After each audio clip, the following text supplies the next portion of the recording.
నమస్తే welcome to yoyo TV. Andhra Pradesh రాష్ట్రంలో ఎన్నికల ఫలితాలకు వేలైంది. మరో 6 రోజుల్లో ఫలితాలు వెలువడనున్నాయి. అయితే రాష్ట్రంలో 175 అసెంబ్లీ స్థానాలకు ఎన్నికలు జరిగాయి. కానీ ప్రజల ఫోకస్ మాత్రం కొన్ని సెగ్మెంట్లపైనే ఉంది. ఇందుకు కారణం ఆయా నియోజకవర్గాల్లో పోటీ చేస్తున్న అభ్యర్థుల చరిత్ర, రాజకీయ సమీకరణాలు. ఈ లిస్టులో నెల్లూరు రూరల్ నియోజకవర్గం కూడా ఉంది. అయితే నెల్లూరు రూరల్లో కోటంరెడ్డి శ్రీధర్ రెడ్డి ఈసారి టీడీపీ నుంచి పోటీ చేస్తున్నారు. Nellore sitting MP Adala Prabhakar Reddy YCP నుంచి ఎమ్మెల్యేగా బరిలోకి దిగారు. దాంతో ఇప్పుడు అందరి చూపు ఈ నియోజకవర్గం మీద పడింది.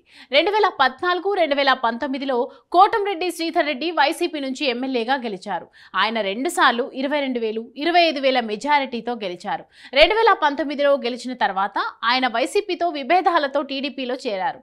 ఈసారి టీడీపీ నుంచి పోటీ చేశారు. ఆయన్ను ఎలాగైనా ఓడించాలని జగన్ సిట్టింగ్ ఎంపీ ప్రభాకర్ రెడ్డికి టికెట్ ఇచ్చారు.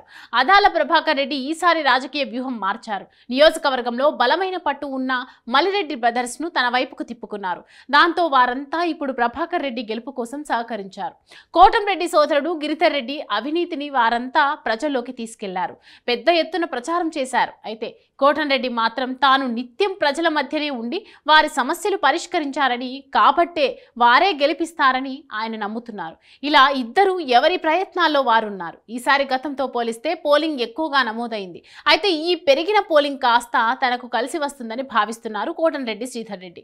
అయితే ఈ పెరిగిన పోలింగ్ గ్రామీణ ప్రాంతాల్లో నమోదైందే కాబట్టే అది తమకు కలిసి వస్తుందని చెప్తున్నారు ఆదాల ప్రభాకర్. ఇలా నెల్లూరు రూరల్లో డి అంటే డి అన్నట్లే రాజకీయాలు నడుస్తున్నాయి. కాగా కోటంరెడ్డిని ఓడించాలని జగన్ పట్టుదలతో ఉన్నారు. మరి జగన్ పట్టుదల గెలుస్తుందా లేదా కోటంరెడ్డి పంతం నెగ్గుతుందా అనేది తెలియాలంటే జూన్ 4 వరకు ఆగాల్సిందే.